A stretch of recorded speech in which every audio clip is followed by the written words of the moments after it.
Some of us were born rich, some were born poor. Being a rich kid, though I don't know how it feels, as I observe, they can get what they want, they can go wherever they want to go. There are so many things that they can do, but being a poor, they can buy things that they wish. Some will not be able to eat 3 times a day, others will not be able to go to school because they have to feed their hungry stomach. The things that they can do are so limited because they don't have money. In spite of all of these differences, God is always guiding us and has given us enough time to reach our goal and to become successful. Some of us might think that God is so biased. God is so cruel that He let you live in this kind of life. But no, God gave you those situations because He knows your limitations. He knows that you can surpass those challenges. Do whatever it takes for all of your dreams to come true and make impossible to be possible. People have already done this and have reached their goals. One of those people is Oprah Winfrey.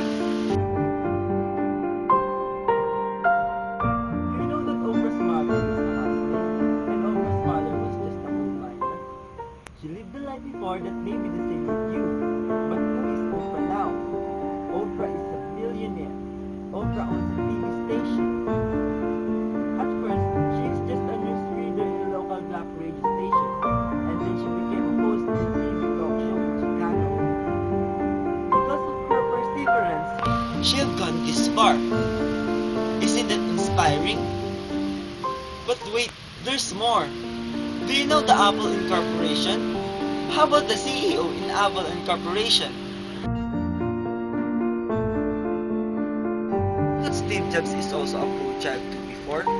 His parents cannot raise him, so they gave him away for adoption. But his foster parents is not also rich, that's why he did not finish his college. He became interested in electronics after his foster dad showed him the joys of technical tinkering in the garage. He used to return Coke bottles for money and live for free meals at the Hare Krishna temple. Soon he became a technician in Atari Incorporation and then became a founder and CEO of Apple Incorporation. The little Steve might be like you. Don't lose hope. Keep holding on to your dreams until you reach them.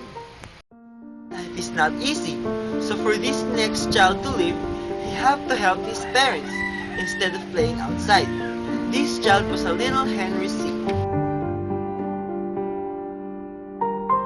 Henry C started his career by pushing through, earning incomes via buying and selling shoes from enterprising American GIs.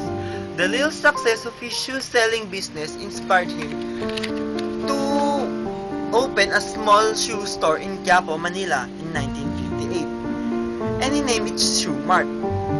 Then he transformed it into a standalone department store and became an SM department store. Today, Mr. Henry C. is the richest business magnate in the Philippines, earning worth over $11.9 billion as of 2014 and landing his malls at top 25 biggest malls in the world. See that though not all of us were born with a silver spoon in our mouth, every one of us can be like them too. I am not saying that you have to become a celebrity. Or you have to make your own cell phone brand. You have to put up store. What I want to emphasize is poverty is not an obstruction to reach the success. If you work hard for your life, someday, who knows, maybe you'll be the next in line. Maybe you'll be the next Oprah, next Steve, or next Henry. I do believe in the saying that it is not your fault to be born poor, but it is yours to die poor. God is giving you enough time to make your future better than your past. Just keep pushing through and go beyond the limits. We're like walking in a road with many choices to walk through. One of those ways may have the finish line. Thank you for your precious time.